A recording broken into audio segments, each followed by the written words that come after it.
Hello, welcome back to the True Crime Guys podcast. I'm Lauren. And I'm Michael. Welcome back to anher freebie. That's right. You freeloading sons of Yeah, bitches. How's it feel? Just kick them right in the balls right at the beginning, too. Yeah. Welcome back. How's it going, guys? It's probably going well. Yeah. We're putting out a lot more content now. Did you guys watch the Netflix Ted Bundy thing? Oh, dude, I didn't watch it. What is it? Wicked, cruel, and Wicked, the wordiest cruel, title. sexy or something. Bro, just come on. Yeah. It's What's with all the words? Yeah, that. No one's gonna remember that name. The name is too much. It is. I think that's what they were going for. First bad decision. You know, like a Fall Out Boy song title. Like, Right. Let's just see how long we can make this. Was it extremely cruel, wicked, and something? I don't know. Yeah. It's like, we get it. Did you watch it? No, I haven't watched it. Okay, I watched it. I I was was watching the underwhelmed. NBA playoffs. Underwhelmed. It wasn't what I was hoping for. I see the artistic thing they were going for. Yeah. Trying to paint him as like what people would see as far as a sociopath, like why he would be likable and why people would be sucked in or whatever. And Yeah. then you find out the monster that he is at the end type of thing. But yeah, people have said it, but the title does not really depict what the film is, first of all.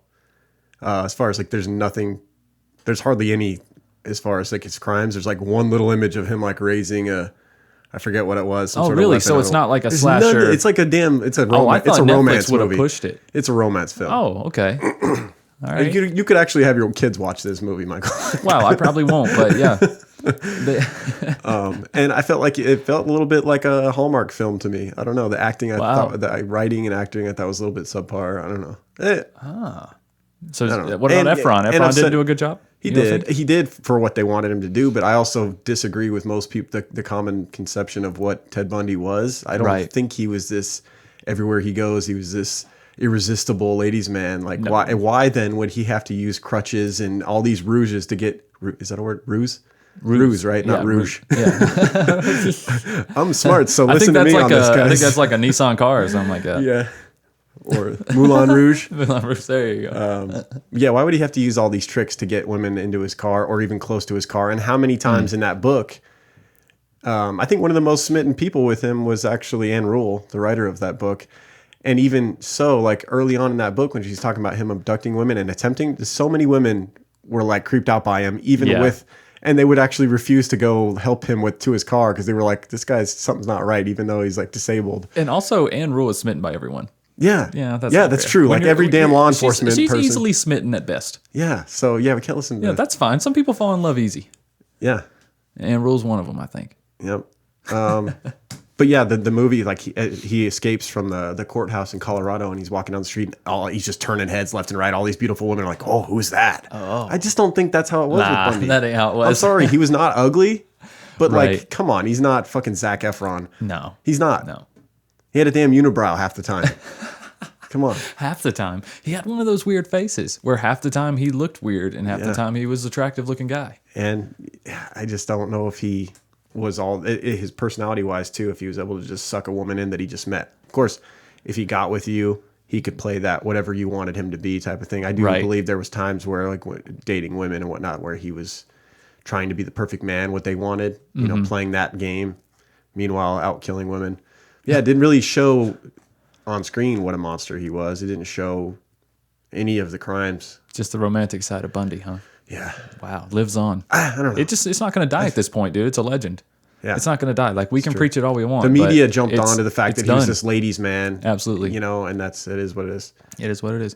You know, Mr. Cottingham was very similar to Ted Bundy. The case we're doing today, I think actually if Ted Bundy and Mr. Richard Cottingham walk into a bar together, I think Cottingham's getting a woman quicker. No. I do. I mean, even What though if he Ted was has a nowhere sling? near. What if Ted has a sling? He was nowhere near. Now Maybe we got a crutch? competition. Ho-ho. Cottingham was nowhere near as good looking, but he, Right. according, and a lot of that is off his own testimony. His own Yeah. his own words are that he could go in and he would go up to the most beautiful woman in the bar, and a lot of Yeah. times they weren't expecting someone to go up to him because people were afraid of him. Okay, his thing was because other guys were afraid. Let me ask you this: beautiful women out there, do you go into bars and no one hits on you?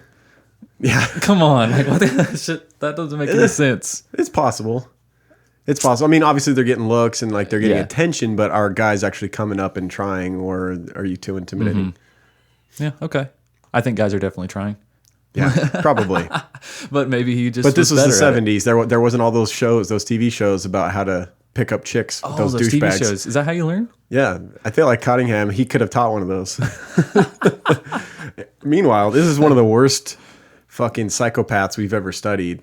This In is what way? a What do you mean? gruesome fucking case, dude. Yeah. God, and there's pictures that I saw that I are up Can't there. unsee.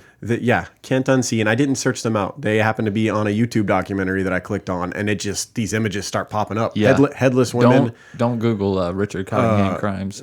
women that had their breasts cut off, like gruesome pictures, just start popping up on this YouTube doc, and I'm like, really? Okay, I've seen that now. Right. I would say as bad or worse than the Dahmer crime scene pics. They're that fucking They're bad. definitely as bad. They're as bad. No As doubt bad, about no it. doubt. The one Dahmer pic of the victim where the guy was arched back and he Yeah. didn't have a head, that one never leaves Right. your No. brain. But these are up there with that. You They're make bad. sure that Yeah, there's certain things that stick with you, like the one that wasn't gruesome, but this story behind it was like the Regina Key, I think was her name, from the Ben Rhodes. yes, where the it's picture of her last before picture of death. her before she died. Yeah, that one. There's certain stuff, and now I've got a new little category, new little section of pictures in my brain that won't leave because of this case. Richard Cottingham. And Richard Cottingham I was. bet at least half the people listening right now are scrolling through pictures of him right now. Don't do it, guys. They already are. Don't do it. It's too late. Don't click on the Nope, it's too. Go ahead. second when you Go type ahead, in look at his him. name on YouTube. There's the second documentary. I think my it's the God. second one. Look at that one right there. Oh God. Yeah, sorry guys. Yeah. Or maybe you're really into that gruesome stuff. Maybe that's why you're listening to this. Probably. And disclaimer: this is going to be a very graphic episode as far as descriptions of these crimes. This guy was a sadist, sexual killer along Ted Bundy lines. Absolutely. Up there with him. He reminded me a lot of Jerry Brudos.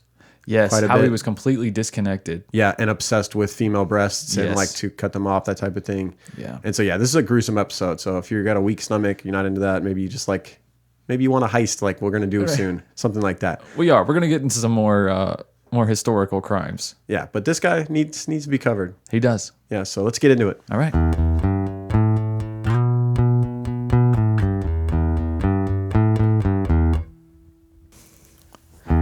Testimony by Peter Vronsky.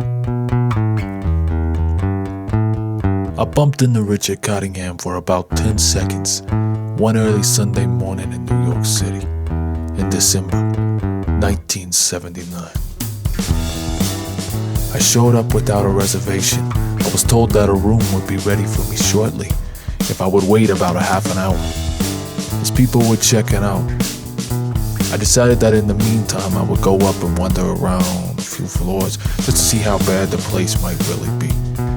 As I waited at the elevator, I was mildly annoyed to see that it had stopped for what seemed an eternity on the top floor. Finally, the stalled elevator began to come down, and when the doors opened, presumably the jerk who had held the elevator on the upper floor got off. He almost walked all over me like some kind of glassy-eyed zombie, looking right through me, brushing me aside as I went out there.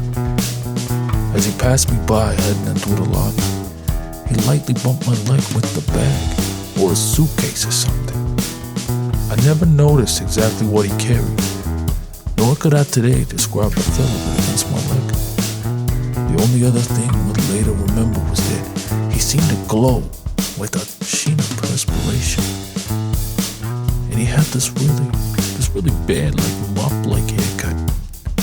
He appeared to be in his mid-30s, with sandy-colored hair. He looked like a junior pasty-faced office worker, which was precisely what it turned out to be later.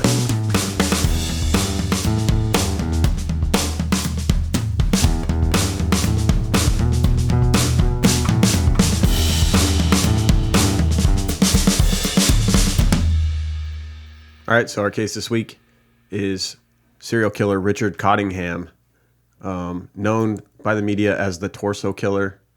Because that's typically what he left behind. Kind of. I don't really understand it fully. But that wasn't the... He did burn some torsos, but he left behind all kinds of gruesome scenes. It wasn't He just did. It's not like they just found torsos. I don't know. I think it just sounds more horrific. I actually thought something that was mentioned by the media at the time and in the book that we got, which was Jack Rosewood's Torso Killer, the Richard Cottingham Torso Killer, True Crime by Evil Killers, Volume 20. Good old Jack Rosewood. When we got a week where maybe we're back to, like at work, we're having to do real physical work again. We can't sit around and listen to audiobooks all day. Our job goes back and forth. Right now, we can't really sit like full on listen to long audiobooks right now. And so this was a quick one.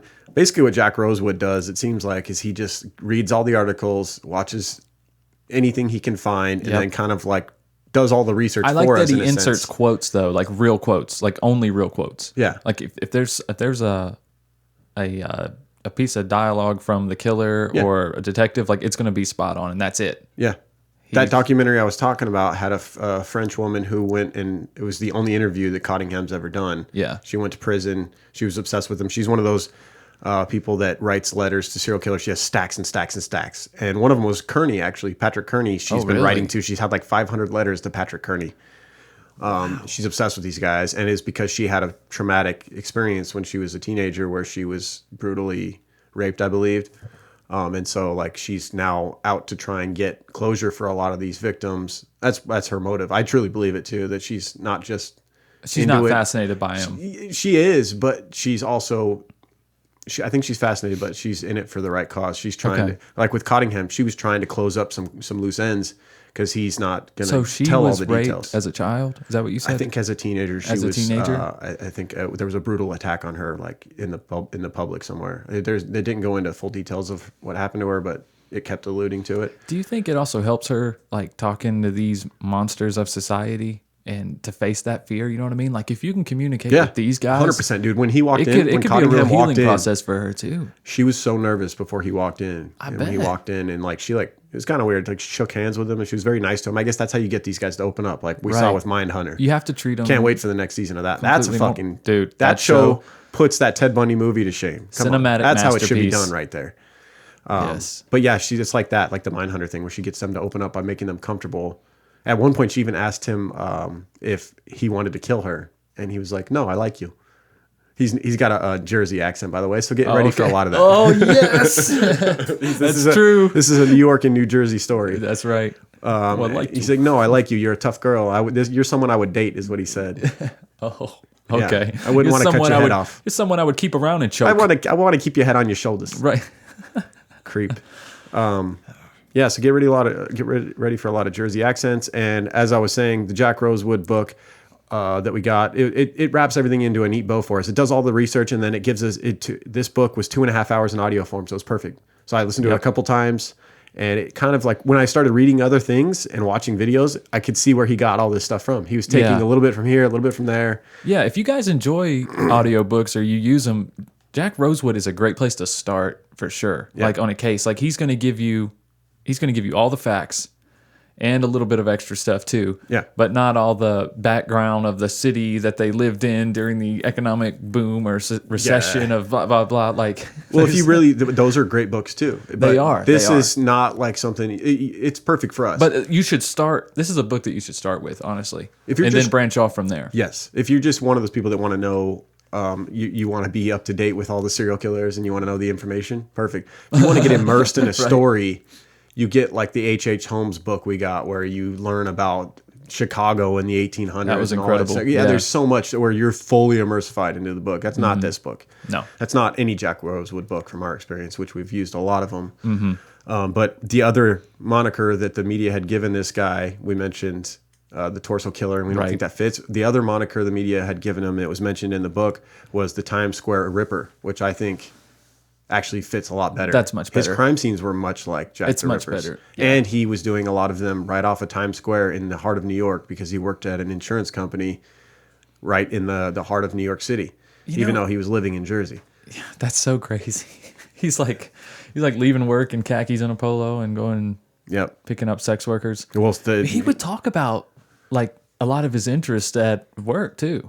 Oh yeah. Yeah, he had a close coworker that he worked with closely.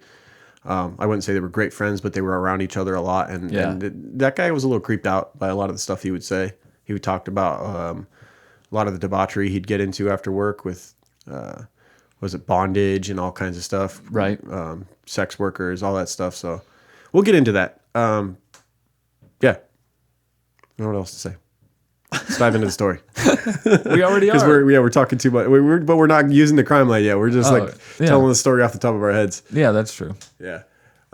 So Richard Francis Cottingham, an American serial killer from New Jersey who operated in New York City between 1967 and 1980, and possibly even earlier than that. He claimed to have a lot more victims than Don't they what all, is on the though? books. They all It's like, do, why right? not if you're already... And the gap between what they got him for and what he says he did is so enormous. Yeah. They got him for 5, I believe, and he's saying he's in upwards of 80 something. Right. And there's man, nothing to there's nothing to signify that like there was with like Randy Kraft. Like when Randy Yeah. Kraft says 70, I'm like, yeah, there's 70 probably for sure. Yeah. I do believe he killed more than they got him for, though, for sure. There was definitely victims that they found, Jane Does that they found that had the markings of someone like him. I think it's safe to area. say that someone that pushes it to this extreme always has more victims than what we think. I would Because say, they probably try different things, so it doesn't always match MO-wise and things like that. can you think of another case or person that we've studied that is more nature than this? I can't. There's nothing as far as what we know. It sounds like he had the most idyllic upbringing. Like he grew up in a part of New Jersey that was like rated one of the best cities to grow up in the country. He had good parents as far as we can tell. Dahmer? Dahmer, I guess. Yeah, that's another one. Yeah, Yeah. I mean, he had good parents and all Yeah. that. Yeah. I mean, they separated, but they were still great But parents. Dahmer was also gay, so there was that. Whereas like that kind of, he was kind of holding a part of himself inside. A lot of gay guys end up lashing out because of that. They're trying to stuff stuff down, and it comes out, and they Right. lash out, and they're angry about the fact that they're gay. I think that was a lot of Dahmer because too. of the time period. Whereas this guy, criticism they were facing. This guy hadn't faced no adversity. He was just a psychopath. I think he was born to be this way. That's the case the book made, is that he was just a born fucking killer, psychopath. Started young and somehow connected violence with sex and never turned back. But he didn't have like any of the McDonald triad, right? At the beginning. No, Like no, as a child? no, there was no signs. As It was a child. just like Yeah. just like once he hit the sex part, he just yeah, wanted to take it Yeah, on from weird. there. Totally sexually driven. I think that is why it's nature. yeah. He was born November 25th, 1946. Michael's got some birth dates that he shares. Yeah, John F. Kennedy Jr., right? Yeah. Joe DiMaggio. That's a New York legend right there. I exited out the window, so I'm trying to remember. Who Yeah. else? Christina Applegate. Christina Applegate. Yeah, and the rest were like a bunch of YouTube stars that we didn't know. Right. So that's like typical. Yep. That's a good class right there, though. Yeah. Those three right there. That is a good class. That's a good class. Let's talk about his early life and his education. Richard Francis Cottingham was born on November 25th. We talked about the birthdays he shares. He was born in the Bronx and was the oldest of 3 children. He had trouble making friends growing up, and his classmates often considered him to be the odd man out. Because of this, he was often lonely when he wasn't at home. So when he's at home, great home life, then out and about at school and whatnot, just didn't click with other kids. They said that he seemed to have like a problem with authority. Right. And that's... Was he an only child? No, he's what did we say, the oldest of 3 children? Yeah. The oldest. I wonder if he was like the favorite though. Well, he was doted on by his mom. Okay. They did say Okay. that. Because that may have made him feel out of place at school because maybe he wasn't the coolest kid there or whatever. I think and felt more reserved. the book made the case he was always a psychopath, and one thing about psychopaths is that you always think you're smarter than everyone. So I Yes. imagine he had a problem with authority probably because he thought he was smarter than his teachers when he was 5. That's what I was going to say. I was going to jump right to I think he felt like he was better than everybody else, but I just wanted to get your opinion on that. Yeah. Interesting. No, I definitely seem to agree. Yeah. In 1958, when Richard was 12, his family moved to Rivervale, New Jersey. Vale is picturesque, small town in northern New Jersey. By all accounts, was and still is a great place to grow up. Rivervale experienced a lot of growth in the 50s, growing from 1,600 residents to 5,600 in the 1950 census. Richard finally made a few friends in high school. He briefly participated in sports, although he stood apart as a loner there as well. He wasn't always at practice, and his teammates recognized that he wasn't a typical joiner. What does that mean, joiner?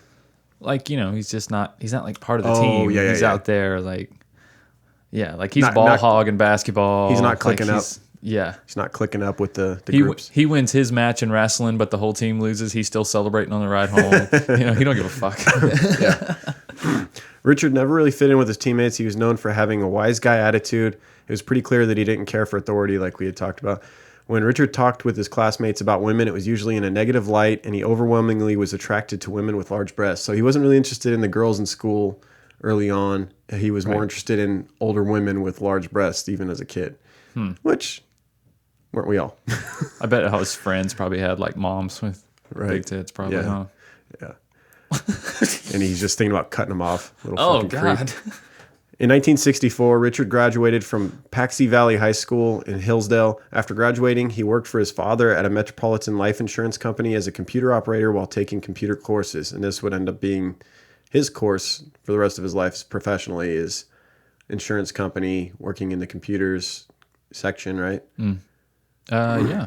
That's pretty much what he does, right? Yep. The rest of the time. Yep. In 1966, until his arrest, he was a computer operator at New York's Blue Cross Blue Shield Association in New York. Perfect, man. It's undercover. That was one of the biggest It was insurance probably companies. an easy job for him too.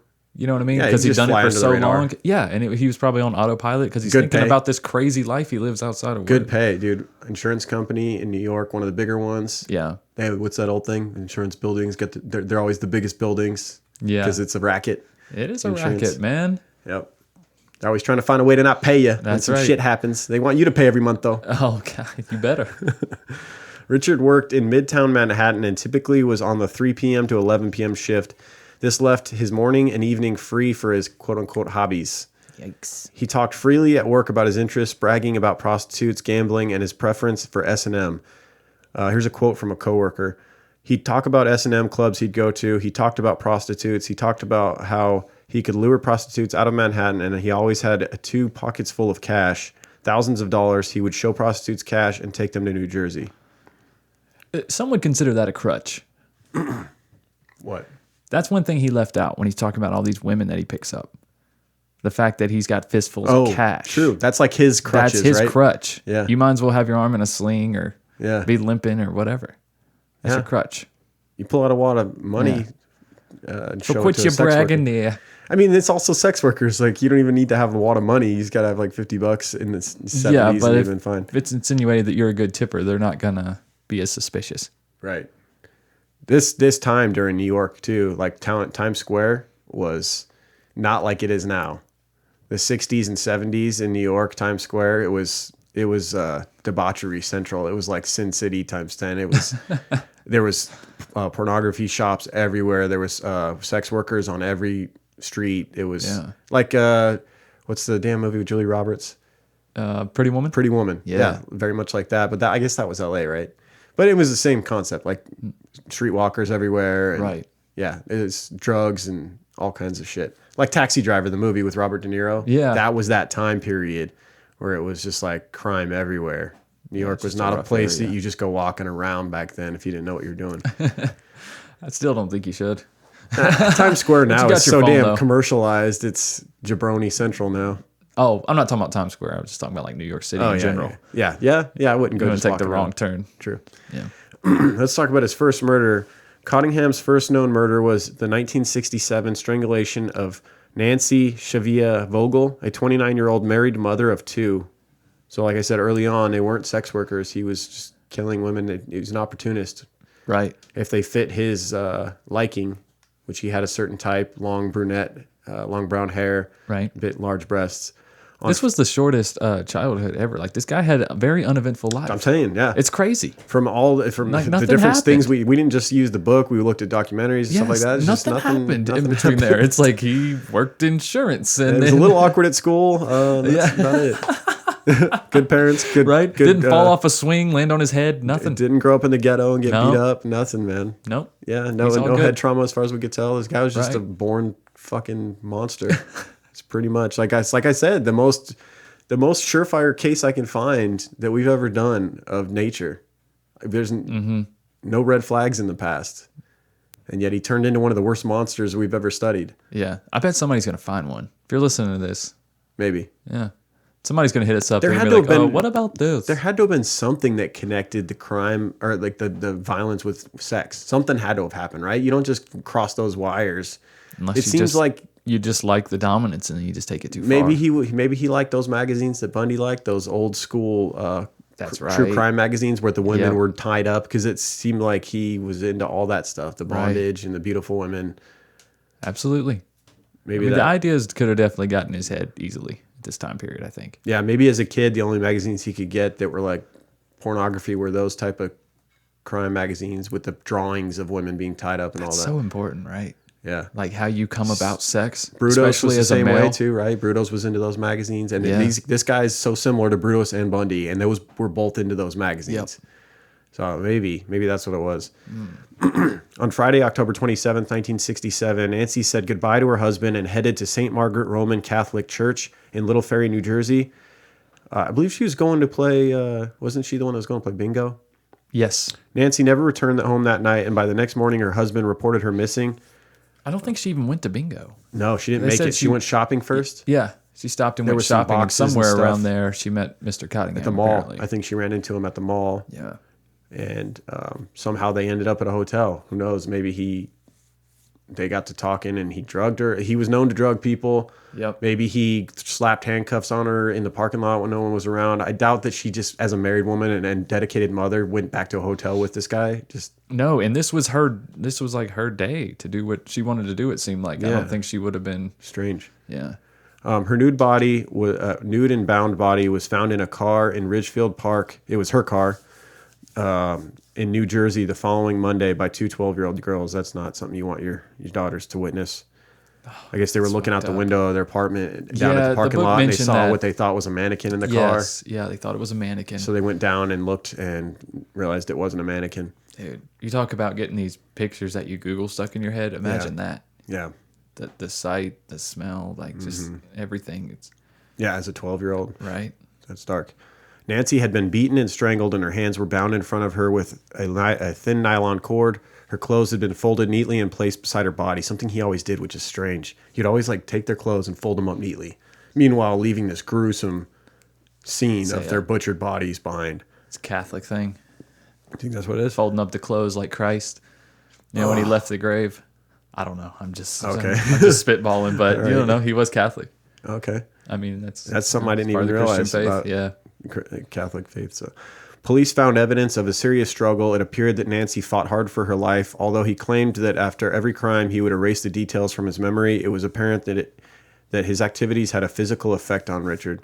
At work, he was unable to sit still. He constantly would fidget, shaking his legs and his back. He would keep that up for his entire 8-hour shift, according to his coworker. Yeah, Dude, I come like that too. I've never It's stopped called moving. a meth habit. No, I'm just kidding. No. Yeah, he. I'm gonna go to the bathroom real quick, Michael. No, Don't mind the smell that comes out of there. It's A perfectly little fine. chemically. Right. What do you got there? Some blue rock? I just got fucking shaky leg syndrome, man. I don't do any meth. No, but I think he may have been messing around with it. You never know. You think so? I don't think he would be opposed to it. You think he was just anxious, right? Yeah. I mean, I think he was I mean- bored by normal shit because he was a psychopath. And it was like the things that get him Absolutely. excited. I mean, listen, this guy was born thinking he was better than everybody. Yeah. At his job, job at the insurance company, I'm sure he's like, look at these fucking sheep in Right. here. Look at these. I can't wait to go cut somebody up. Yeah, exactly. Go do some real shit. Yeah. Cottingham also turned to drinking to quiet his demons and keep his nerves in check. In 1969, he was arrested for drunk driving. And then let's talk about a woman named Janet, who he would end up marrying on May 3rd, 1970. So he had that kind of double life going that we've seen before with Yep. And You they know, lived happily Ridgeway ever and after. with And that's it, guys. BTK and a Thanks lot of for- these guys who have a family life and then they're out Right. doing heinous acts during the night. What'd you say? Sorry that I talked over. And they lived happily ever after. And that's it, guys. Sorry. Thanks for tuning the end in, of the guys. story. Keep creeping. Oh my God. Once he got married, he realized, his wrongdoings and No, yeah. had just a normal, everyday sex life after that. Yep, that's it. So there you go. No, this is the beginning. It was just really getting warmed We wish up. it was that easy, huh? Yeah. But of course, if it was, we wouldn't be doing it. Cottingham married his wife Janet at Our Lady of Lourdes Church in New Jersey. After getting married, they moved into a small apartment in the Ledgeview Terrace Apartments in Little Ferry, New Jersey. Little Ferry was just a quiet suburban town with easy commuting distance to Manhattan. What more could you want? Exactly. It was perfect for their little budding family that they were going to get going, and for his ability to go out in New York City and do his thing as well. Right. It's still close by. He can go after work and pick up some sex workers to kill. Right. Then get back home for dinner. Right? Maybe pick up some milk and be home in time for dinner. Yeah. Perfect. Richard regularly had affairs as Janet did not share his obsession with BDSM and prostitutes. On September 4th, 1973, a month before their first child was born, Richard was arrested and charged with robbery, assault, and sodomy, although those charges were eventually dropped for lack of evidence. So as we see in Those every are some fucking case we study, serious- you have a chance to lock these Those fools are away some early on and you let them serious go. Charges to fall for lack of evidence. We knew who they were and we let them off the hook. Seriously. Many times. Man. Too many times. Like, this story is like so many. Yeah, it is. It really is. It's sadly, there's a lot of these sick bastards, especially in the 70s. Another 70s serial killer, Yep. sexual sadist that had chances to get locked up. And He's on the didn't. East Coast let him go. while everybody else is on the West Coast. He's Yeah, like, true. Man, coast to coast, there was man. killing going on back then. that's right. Janet stayed with Richard after the arrest, believing his story that police had the wrong man and that he was completely blameless. And that was helped out by the fact that he was released for lack of evidence. So that kind of like confirmed his story of like they have the wrong man type of thing. Right. It's like you almost can't blame her for not leaving yet. It's like even the police didn't lock him up for it. So Okay. So you think that she... I'm just saying I can see why she hadn't left him yet. Although there had to have been a lot of signs.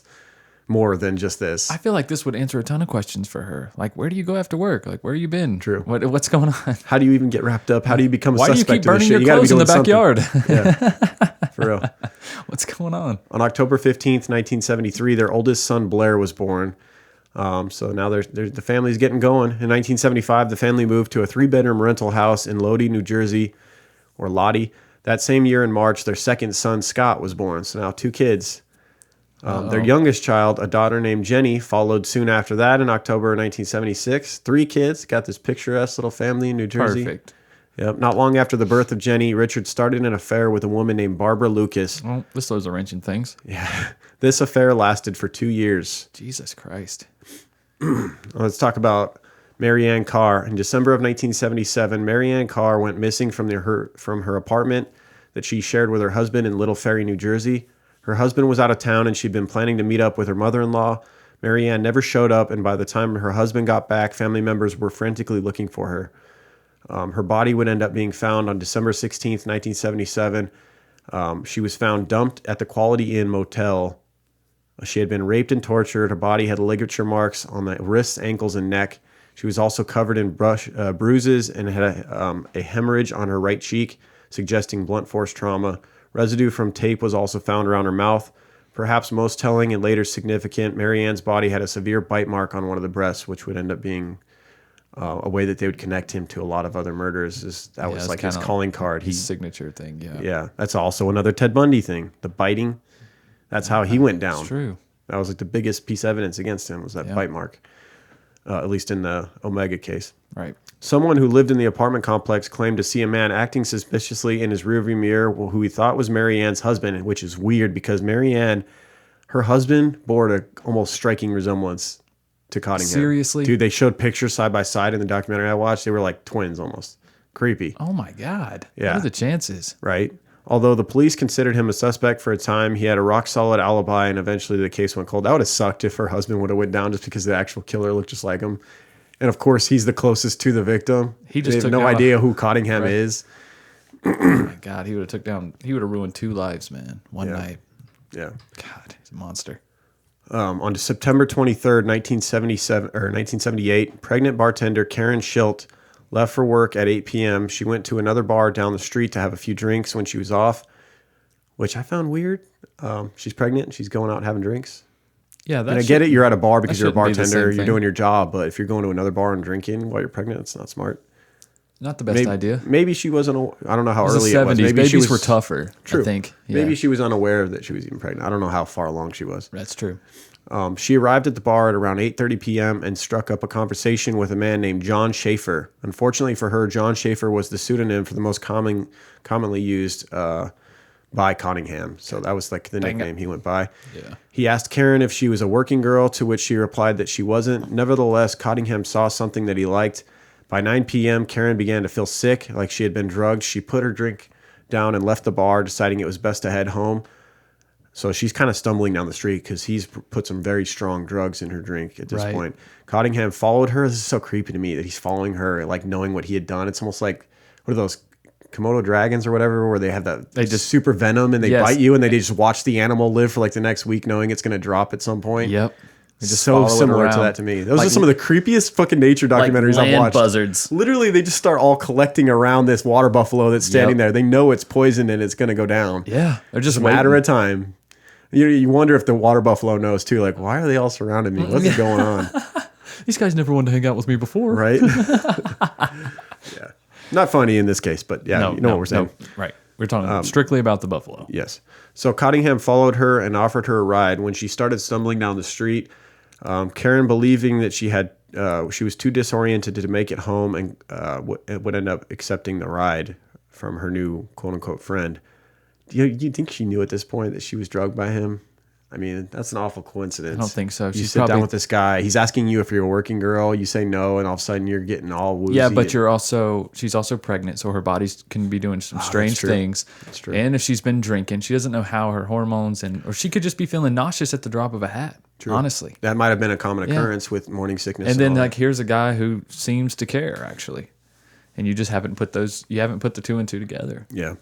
Karen woke up as they were driving on the New Jersey Turnpike, and Cottingham was shoving 3 capsules of Tylenol, the date rape drug of choice, Rohypnol, I think it's called. I'm not up on my date rape drugs, guys from the 70s. Yeah. It's not something I study on our roofies. Right. She was forced to swallow them, and Karen felt a burning pain on one of her breasts before she passed out. Now we know these details because she actually ends up surviving this. This is one of those close calls where he thought he left her for dead. Spoiler. Well, I'm about to get into it. Karen's near lifeless body was found the next morning at 9 a.m. She was still unconscious and had been dumped in the drainage ditch behind the Ledgeview Terrace apartments where he had formerly lived. Her shirt was pulled up and one of her breasts had been burned by a cigarette and badly bitten. That's his calling card. Yep. Her pants were pulled down around her ankles. She was missing her coat, scarf, purse, and her ring. Doctors were able to revive her at the hospital, but she had no memory of what happened, with no real clues and a very vague, fuzzy description of the man from the bar. Karen's case soon went cold. Damn it. Crazy, dude.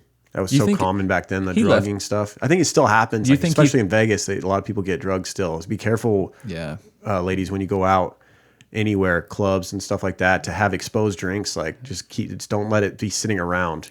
Always have it with you and watch it closely because it still happens. You know what? Bring a lid and a straw. Yes. Yeah. Do it like when we go to the breakfast with my son and we get him a little sippy cup with it. Right. Make sure it's got a lid on it. And they give it to you in your wine in your nice wine glass. Just dump it into a styrofoam cup. Put a lid on there. Just be safe. Don't get Cosby'd. That's right. Don't get Cosby'd. Nice. On October 10th, 1978, Cottingham approached Susan Geiger for a date, offering her $200. She was all booked up for the night, but offered her phone number so they could get together on another time. He called her the next day, setting up a time and place to meet. They met at a bar near the Queensboro Bridge, and Cottingham told her that his name was Jim. When she got up to go to the restroom, he ordered screwdrivers, hoping that the orange juice would mask the taste of the drugs. It did work out in that matter. She ended up getting hazy almost immediately. She remembers riding in a dirty green Thunderbird and waking up in a hotel room next to Jim sexually assaulting her. She also remembered being whipped severely by a piece of green garden hose. What a fucking monster. He actually brought a piece of garden hose just to do this. It's just like, how are there human beings walking around like this? You think you've ever met? Dude, we've definitely ran into these people. Someone of this level of evil? How would you know? Yeah, you wouldn't. I mean, even he could be the computer programmer sitting next to you at work, and you wouldn't know. You wouldn't know.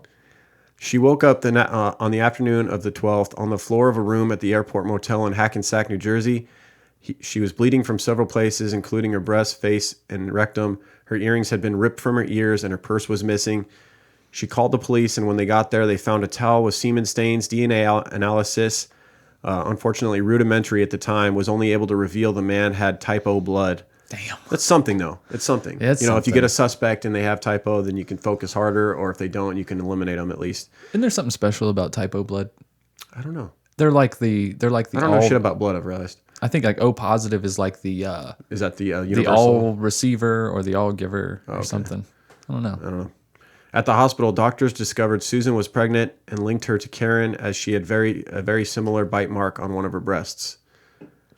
So yeah, the bite marks on the breasts are starting to add up for him. Exactly. They're starting to tie some of these crimes together. And now he goes on a killing spree. On December 2nd, 1979, firemen in New York responded to an alarm at a hotel near Times Square. When they forced their way inside and put the fire out, they found 2 corpses. This was a gruesome scene. 2 women mutilated. This firemen just respond to a fire inside a hotel room, and this is what they come up on, and they were traumatized. Like, one of these dudes had to go into therapy for what he saw. This is a horrific I don't doubt scene. it. The smoke was so thick, when a firefighter caught a glimpse of one of the bodies, he moved it into the hallway. He immediately attempted CPR, but realized quickly there was no head. Oh, my God. Both bodies had their hands and heads removed. They had both been doused in lighter fluid, and the room was set on fire. The bodies had quite a few superficial cut wounds. None of the cuts penetrated the body. They were merely meant to terrorize the victims. The missing body parts were never found, although Cottingham carried them away from the scene in a duffel bag. That is like a horror movie. There's some scenes in this, like when you really think about it, they're like horror movie scenes. Like, he's carrying a duffel bag with 2 heads and hands and feet of women. You can't even write that. No, that's like next level horror. And he said he took them for identification, which actually worked out because one of them is still a Jane Doe. They don't even know one of the 2 women. The other one they were able to find. They figured out. It's not like he's getting off on keeping these body parts, I don't think. I think he just did it purely out of necessity. He's like, here, they can't identify him now. I'm going to take this. It's just strictly business for him once he gets his rocks off. Early on, he was smarter at covering his tracks and like making it harder for the police. Right. But then, as a lot of psychopathic killers, the more success they have, they get brazen, and that's how they get caught. Yeah. He started getting cocky. He started leaving loose ends all over the place because he believed he was like God, like he could never get caught. So that's eventually what happens. But early on, taking the heads and the hands and feet, it is a efficient way back then of masking who they were. Yes. You know, how do you identify them? No fingerprints, no dental face, records. no dental records, nothing. Right. One victim would end up eventually being identified as Dita Goodarzi, who was 22 years old. Didi was an immigrant from Kuwait and single mother who was working as a sex worker. The other corpse was never identified. Much later, Cottingham gave an interview where he talked about this incident. Quote, "I enjoyed it. It was a game. It's scary to a girl to have something done like that, to be so close to a knife, so to speak, pressed against you. The situations I was seeking were more of a power trip. What I was doing was something like a power trip. The power of holding someone's life in your hands is a very powerful aphrodisiac. The adrenaline rush is you're in control of somebody's destiny."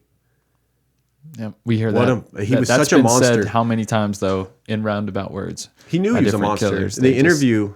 The interview that the French girl did with him, like he comes in, he looks like Santa Claus. Yeah, I seen those. But the way he talks, no remorse. He almost put blame on them for being at the wrong place at the wrong time. Like, oh, it's on them. Yeah, they should have known. Yeah, and like he's just a lifeless Brutus monster. did that too, right? He put a lot of blame on the victims. Yeah, calling them stupid or unaware or yeah. It's like, you should know there's monsters out here. It's like, or you could not be a monster out here. True. You evil motherfucker. Like, there was a lot of connection to Brutus. Yeah, very similar.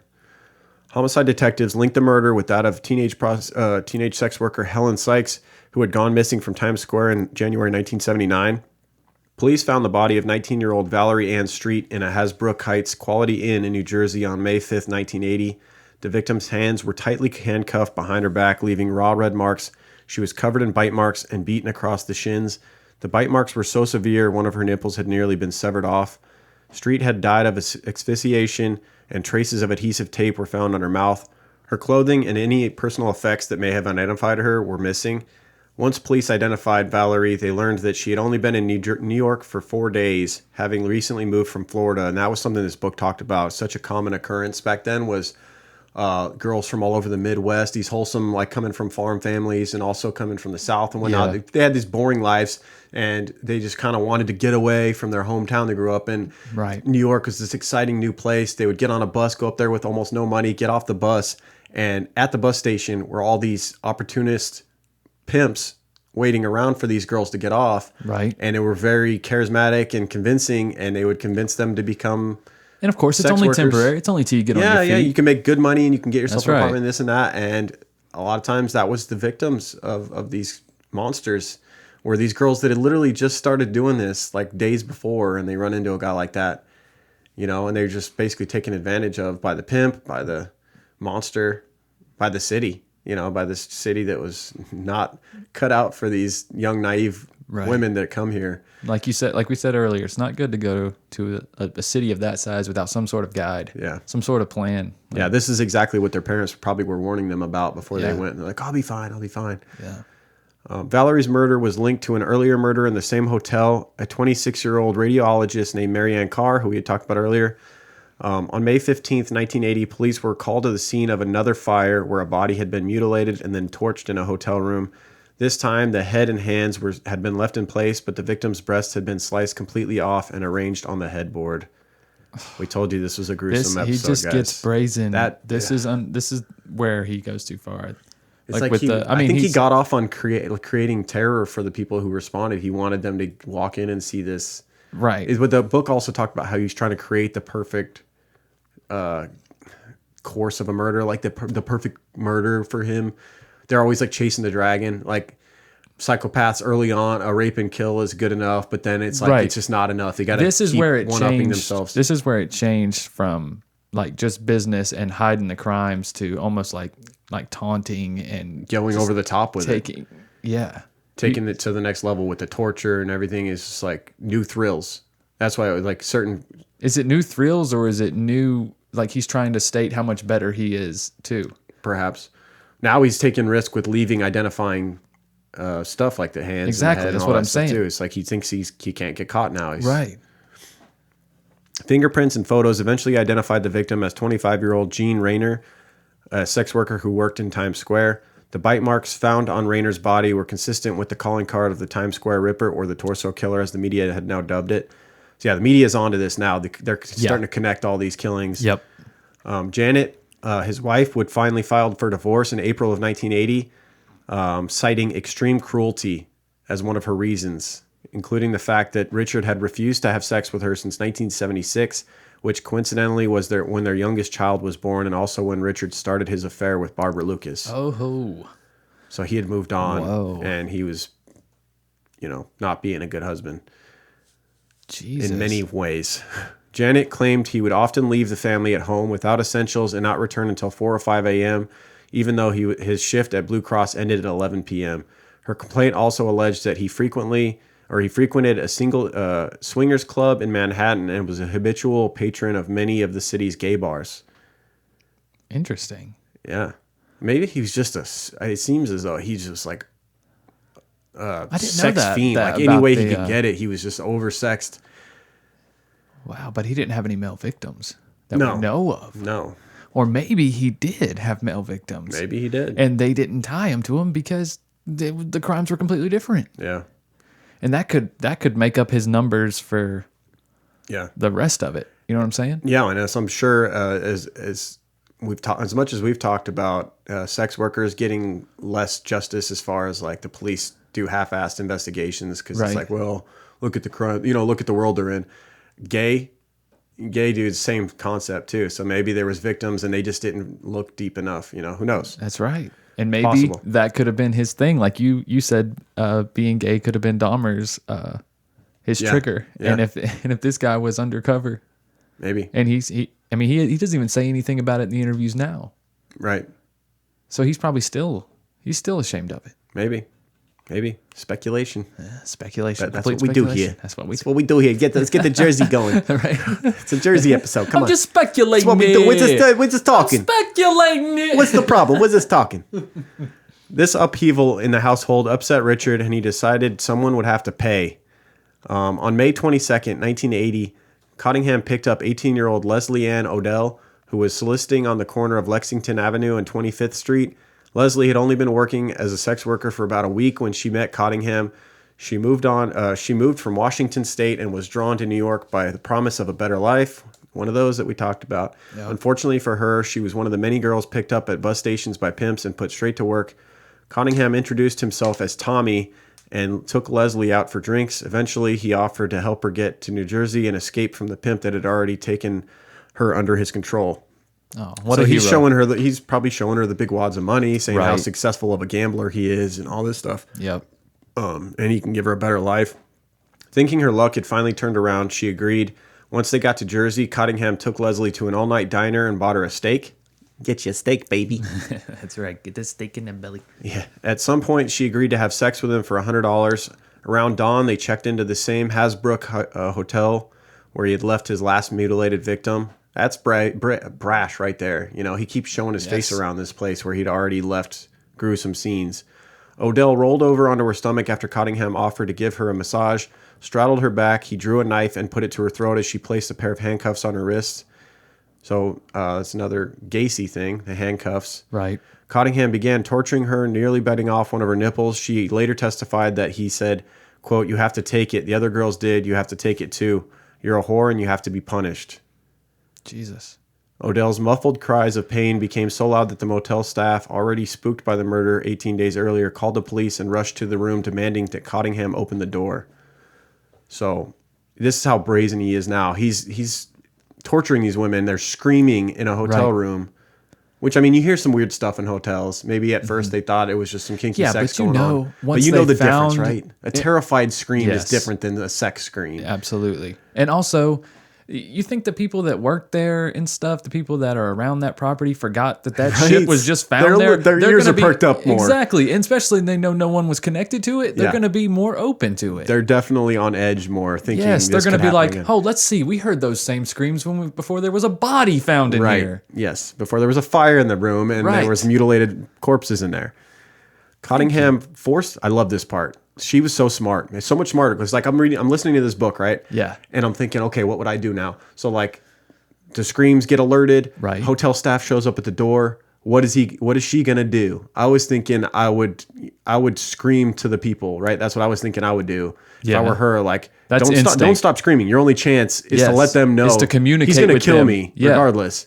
And so let them know. If he kills me before they can save me, I'll take that chance as opposed to sticking it out and acting like everything's normal. Mm-hmm. She does something even smarter. Cottingham forced Leslie to open the door and tell them everything was fine while he stood out of sight with a knife to her side.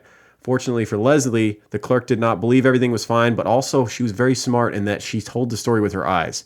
She told the people working at she basically went left to right with her eyes and gave them a terrified look, like telling them, oh, everything's fine, but saying no with her eyes. Yeah. And they saw I everything feel like they if need you to know. Answered the door, though, in that situation, you would do that. I feel like so? Yeah, I would definitely do that in that situation. Yeah, I mean, he's got a knife to your side and stuff. Yeah, I would be, with my face, I'd be like... I feel like I would have fucking... I don't know. Raising that eyebrow on that side and looking that way and shit. Yeah, I mean, in my... Because you can hide your face with the door. You can move your face forward where he can't see it. Yeah. I don't know. I just imagine I would fucking fling the door open and smash it in his face and then run out and screaming. But yeah, I mean, obviously he's a much bigger person than she is. He's already been torturing. He's got a knife to her side. Maybe she's not confident she can do that without him thrusting that knife into her ribs. But either way, the jig would be up at that point. Mm-hmm. You know, if you did do that, they would then, hopefully the staff wouldn't go running away. They would get involved. You're right. Like, you would think if you open the door and he's standing right there, you could just keep pushing the door open. Yeah. Just slam the door open and run into these people's arms. Yeah. I mean, what's he going to do? Take out everybody? Yeah. What she did worked, though. So you can't, I mean, it was very clever what she did. Cottingham attempted to flee, but he didn't make it very far, and he was apprehended by arriving officers. And he tried to flee with his little suitcase filled with goodies.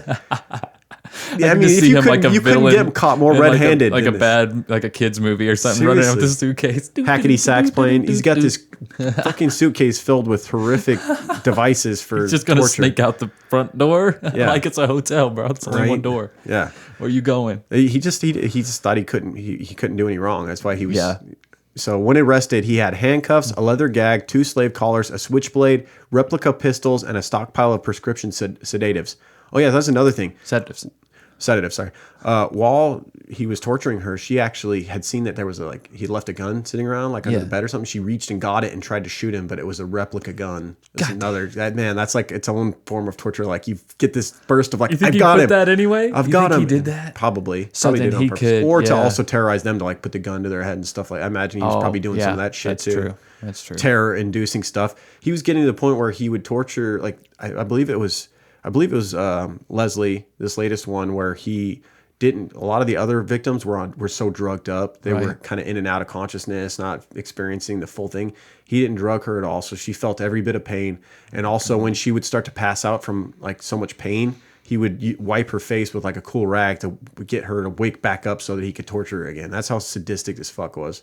That's very gay. If anybody deserved the death penalty in my eyes, it's this guy. Absolutely. You know, he didn't get it, but man, he deserves it. right. If you are a proponent for it, this guy deserves it. You know, if you're not, then you're not, no matter what. But right. Cottingham claimed that the sex with Leslie was consensual and that she had agreed to let him do whatever he wanted for $180. Yeah, okay. You know, it's anything for 180, huh? Yeah. Biting her nipple off, cutting her up with a knife, you know, all this stuff. Totally cool. Even though she's saying complete opposite, that she was terrorized and he raped her and all this. Exactly. The police who were questioning him played into the story, feigning sympathy for him and feeding his narcissistic side. Eventually, Cottingham's eyes welled up with tears and he told the officers, quote, "I have a problem with women." That's an understatement. Yeah. He claimed the encounter with Leslie got out of hand because he was upset about his divorce hearing. During the interview, he often referred to Leslie as, quote, "the female subject," as opposed to her name or like acting like she was a human being at all. That's how Probably didn't even know her name. robotic he is with other humans, you know, just like no empathy or sympathy. Well, actually, the book made the case that empathy and sympathy, obviously, they're a different thing, and a lot of people They're get not that the same confused. thing. That's People right. say that psychopaths don't have any empathy.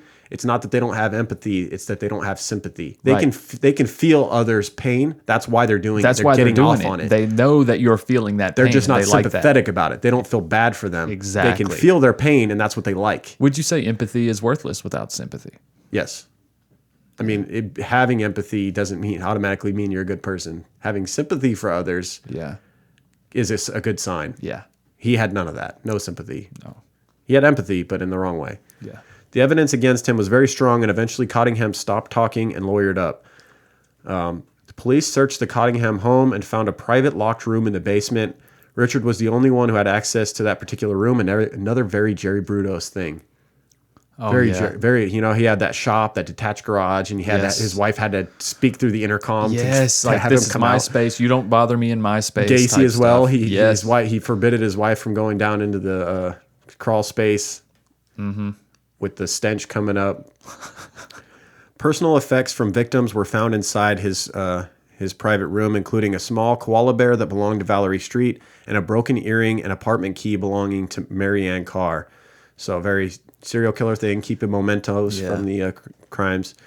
At first, Cottingham was only charged with holding Leslie Odell against her will. Within days, however, the list of charges grew as other jurisdictions began sharing evidence and connecting him to their cases. This is where the bite marks came in handy. The fact that she had a bite mark on her and was telling this story of what he had done, they started connecting it over in New York with the crimes in Jersey. And her recollection was so much better, too, because like we said, she wasn't drugged. Right. She was wide awake That's for this very whole true. thing. That was another mistake he made. Yeah. Another loose end. You know, it's like when he was drugging them with such strong drugs. These other He was planning women, on killing her, man. I understand. Yeah. I understand. But the ones that got away before, there was such a hazy memory of, you know, who the guy was. He was giving them a fake name to begin with. Yeah.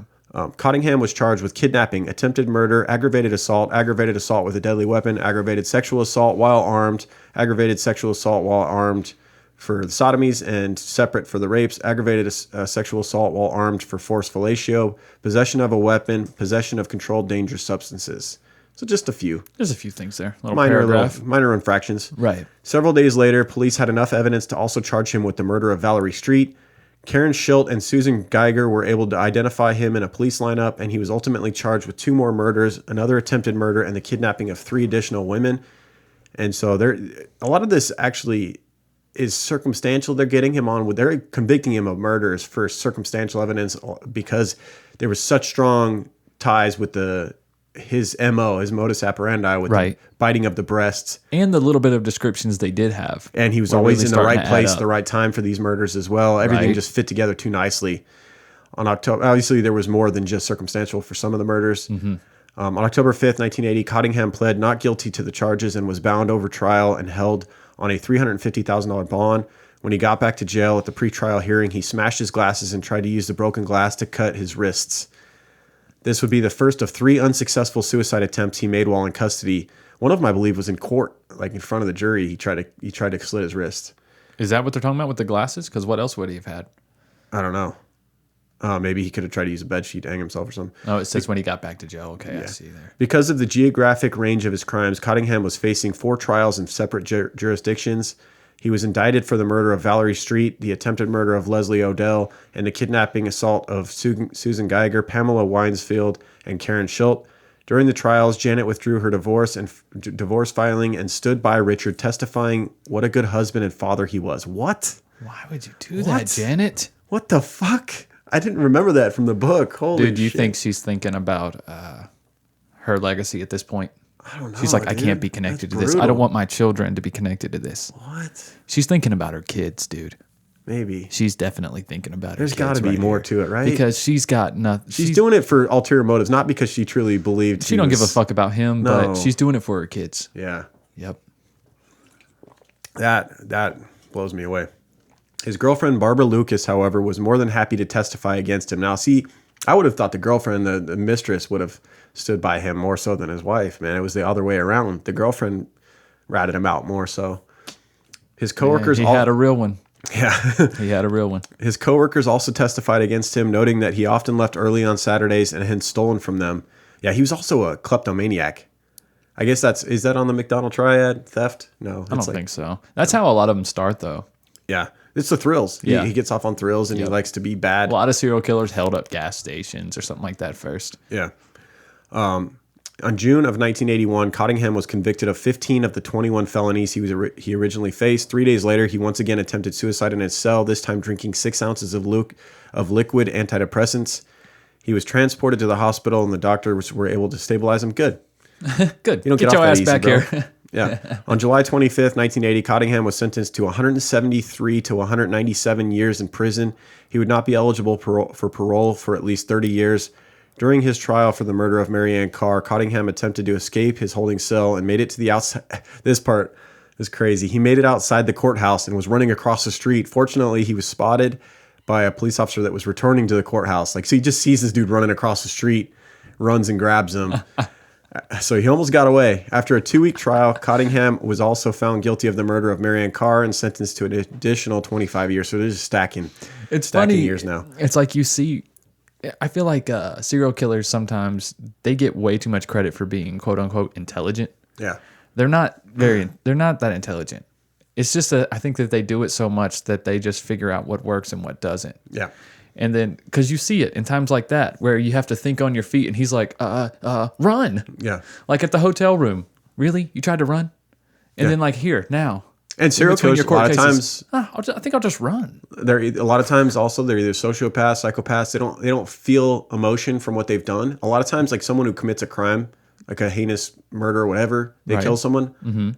Most normal people, what's going to give them away is their behavior afterwards. They're going to act erratic because fuck, what did I do? Right. You know what I mean? They don't have that. So they just move on. And like they're just acting normal. So like they just blend right in with everyone else, even though they Right. just cut someone up. And that's a lot of times what keeps them from being caught. Because they can talk to the police even if they were in the area. Yeah. And they're just going to act totally normal. And the police, they're Right. It's not intelligence. It's just a disconnect. Yeah, you watch First 48. They're not compartmentalizing their life. First 48, most of those dudes or women or whoever that kill people on there are normal people that fucked up and they killed someone. And you see they get caught because they get emotional in the interrogation. They break down. They start crying. Right. I didn't mean to kill him or whatever. Yeah. That's how most of them get caught. All the police have to do is talk to them and they know they're going to crack if they did it. Yeah. These guys don't. These guys, you can talk to them. They're stone cold. You know, like this guy, when they interrogated him, no, I didn't do it. Oh, I have alibis, this and that. Mm-hmm. You know, just callous and cold. Right.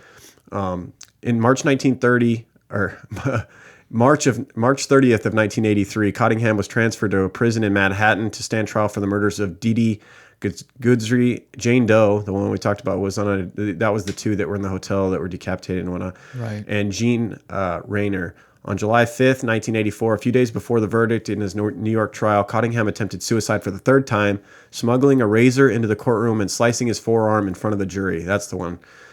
That'll do it. Yeah. How the hell did he get a hold of a razor? That's what I want to know. Who knows, man? I mean, you could think what he could have done to another person in the courtroom, to his attorney or anyone he could get close And to. he knows he's got nothing to lose. You have a at this razor, point. you could slash He someone's wants to throat. die, so yeah. Yeah. 4 nothing days to lose. later, he was found guilty, and in August of 1984, he was sentenced to an additional 75 years to life. So, never getting out. Maybe that's why they didn't give him the death penalty. They just didn't want to give him what he wanted. They're like, nah, he's going to stick around. True, We're just perhaps. going to keep you alive. Yeah, if you keep attempting suicide, maybe we're not going to give you Yeah. what you want. It's like, you know what? I think he wants death. Yeah. Or maybe he didn't want death. So if he made it seem like he It's did, reverse and he knew ways psychology. Who knows, man? who knows? After the sentencing, he was moved back to the New Jersey State Prison, a maximum security facility where he would serve out his sentence. New Jersey State Prison had several famous inmates at the time, most notably Jesse Timon DeQuas, I don't know who that is, who was convicted of the rape and murder of a 7-year-old girl named Megan Conca, which led to the passing of Megan's Law. Oh, okay, that's one of those. We wanted to start getting into those type of episodes where, like, crimes that changed law and changed society. Or had some kind of historical significance. Yeah. Yeah. So we'll That would do be some of interesting. those. Like If you have important suggestions crimes. along that line, send them in. I mean, we've done some, like we did the other one in New York, Kitty Genovese, Oh, yes. the bystander Genovese. law and all Right. that. In 2010, Cottingham confessed to the murder of Nancy Vogel, a crime committed long before he was on police radar.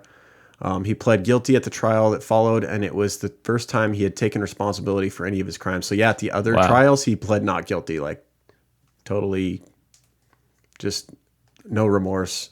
And he's just got life in prison, right? Yeah, he's not going anywhere. And he's only done the one interview that He's we know still of. alive, right? Only done the one interview. Still alive. It was with the French girl that we talked about. Right. I think it's on She's YouTube. French Canadian.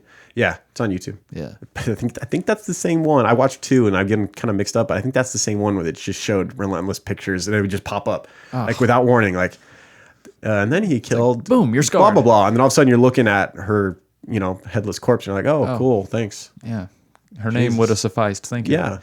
Yeah. Or a picture of her like living. Yeah, a picture. How about that? Yeah, like a graduation pic or 'Cause something. What the hell honestly, is that's fucked up. Like, Yeah. imagine you're the family members, and it's like they're saying her name and then they're showing her nude. They're showing nude corpses. Like, this? Yeah.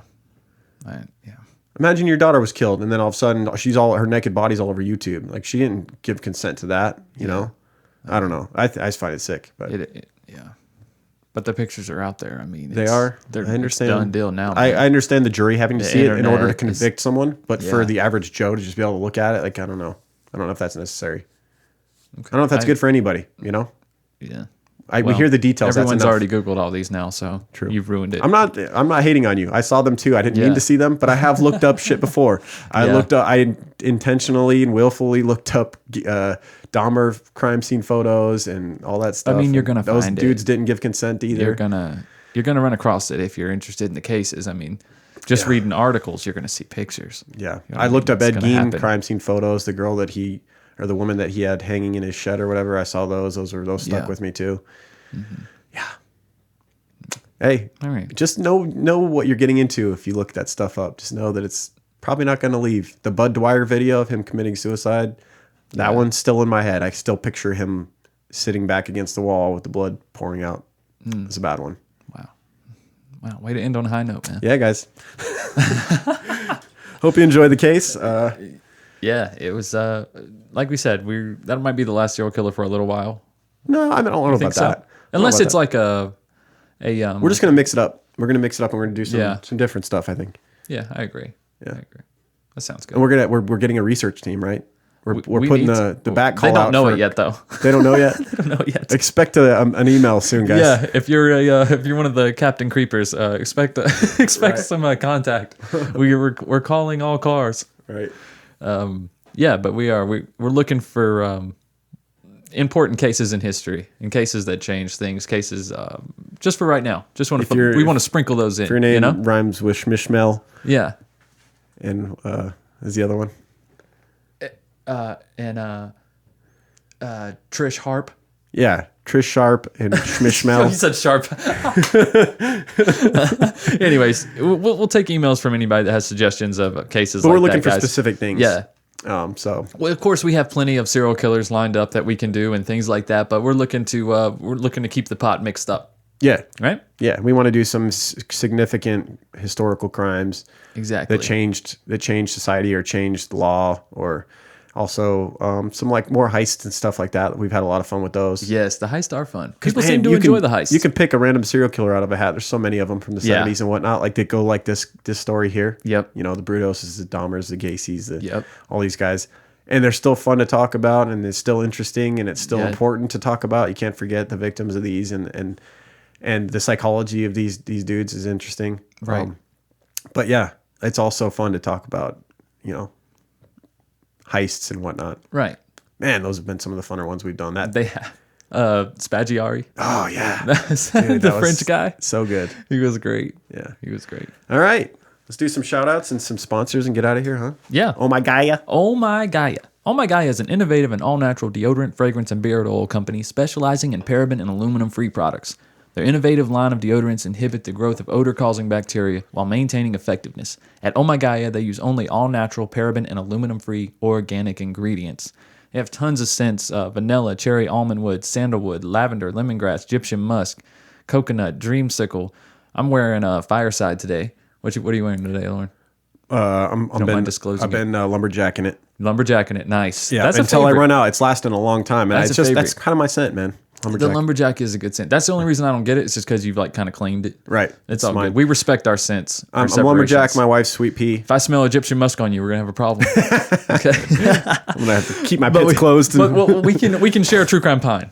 Yes. Because it is here because of us Yes. and our awesome partnership with Oh My Gaia. One of our listeners tweeted at Oh My Guy, or maybe it was an Instagram post with a picture of a pyramid of Oh My Guy that she had purchased, that's what you should have. Thank you to True Crime Guys for awakening me to the Oh My Gaia. In a sense, Exactly. she posted something like that. Had a little tower, a little pyramid of Oh My Gaia.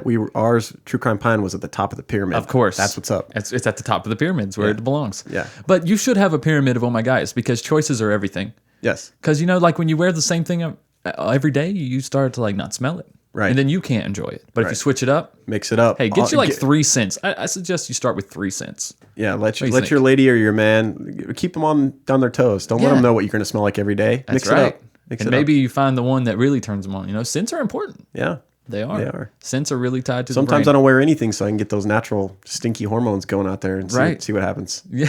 Never works out. Yeah, when you don't want to have sex for a while. Yeah, it never works I got out. you. Hey, baby, I smell like a man. She's like, go put something on. You stink. But some Oh My anyways, Guy on. for our listeners, we offer 15% off with a code CREEPER, CREEPER, and you can get 15% off your order at ohmygaia.com, OHMYGAIA.com, or at shop_ohmygaia on Instagram. Do it. Do it. You won't regret it. Excuse me. Put the speed stick down. Drop the stick. Drop the stick. All right, what shout outs are we Pick doing? up the What jar we and got? drop the stick, sir.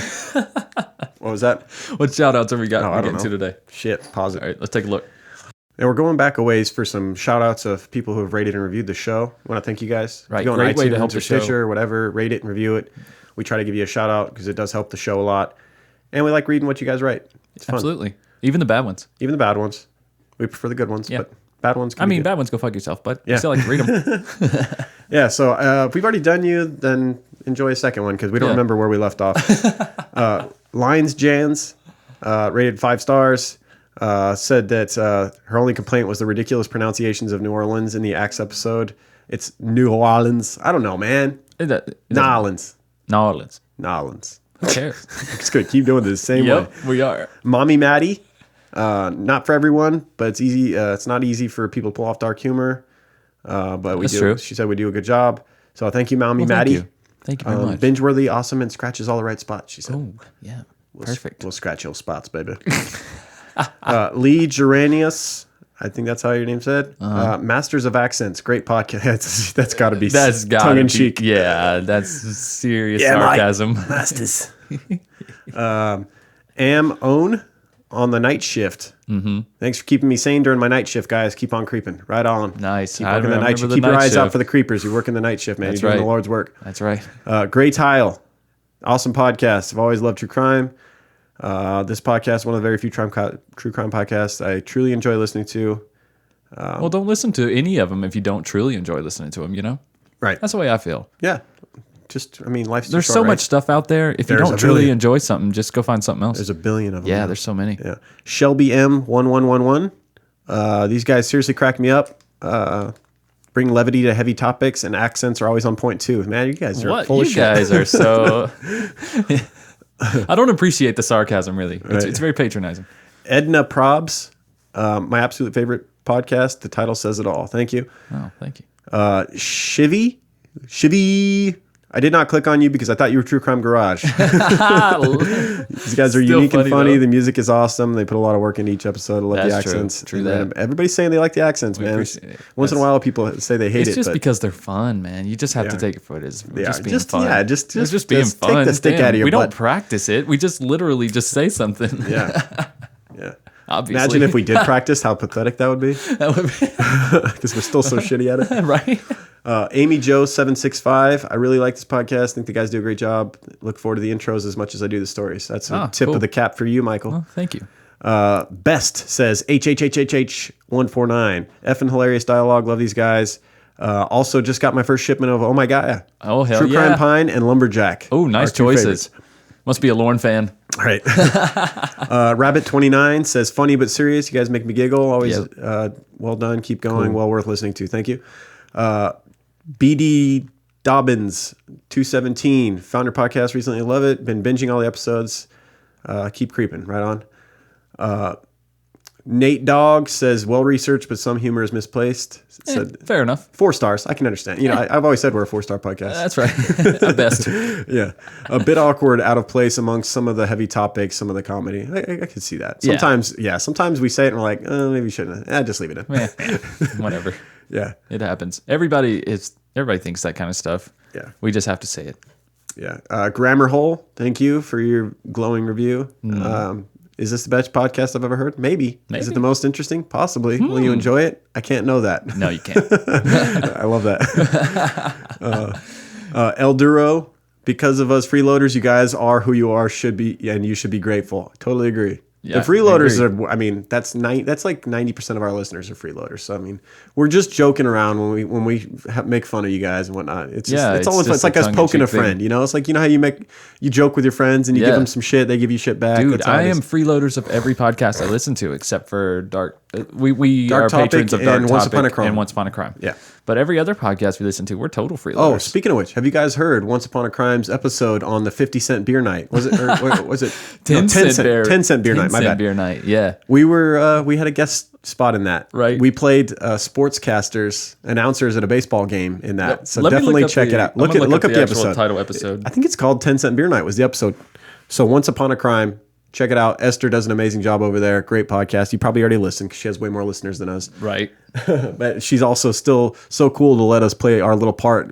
That's the second time we've played a role on her show, and she kind of keeps coming back to us for to help out every now and then. We do appreciate that. And Yeah, a lot. yeah. Thanks, great, Esther. Great podcast. Thanks, Esther. And so Michael's looking that up. Wicked Girl 52 says, love this podcast. Haven't binged a podcast in so long. Cannot get enough of the humor put into the research and episode in each one. Please keep bringing them on. Love you guys. Thank you, Wicked Girl 52. And that's it. So thank you guys for the reviews and whatnot. Oh shit. That's Michael's- the intro to Esther's episode. But it's episode 128, Bad Sports, 10 Cent Beer Night. Yeah. So, yeah, we're featured as a couple broadcasters on there. Yeah. We have a good time. Yeah, Michael did an amazing. He could definitely do that. I listen to a lot of sports talk radio now. Yeah, he took that on, no problem. I was a little less comfortable doing it. Michael's like right away, like I was born to do this. Let's do it. I'm like Tony Romo up in this bitch. Yeah, if you like run some kind of sports company, you need a broadcaster. Michael's your guy. Man. Or if you're a podcaster and you need a voiceover, I like doing that stuff. Yeah. Hit us up. Email us He's at good at it. truecrimeguys@gmail.com. He's damn good at it. So Yeah. So let me know. I would be glad to. anything else? Patreon. If you're not already Yes. a Patreon member, go check it out. Maybe it's worth $2 a month for you. Patreon.com/truecrimeguys. 30 freaking episodes on there. At least, I mean, if yeah. it's worth it And to you. Michael's other show that he does, his solo show. He sometimes has guests on. He has his wife on. He has me on. Yeah. And he talks There'll be about more. whatever, a little bit of everything. You send him questions, he'll answer them. Yep. He's And that's on a weekly basis. That gets released every Saturday or Sunday. on patreon.com/truecrimeguys. Kind of goes with the vibe of the show. $2 a month gets you everything, and it gets you into the monthly drawing. Absolutely. That doesn't happen as Does far not as happen. Patreon knows. Yep. So it's worth checking out. Right. Patreon.com/truecrimeguys. And if you can't join Patreon, leave us a review, guys. It's a great way to help the show, even if it's only 4 stars like we deserve. Yeah, and we don't bring it up enough. Stickers, you can still get stickers. Yes, it's true. Go to our website, truecrimeguys.com.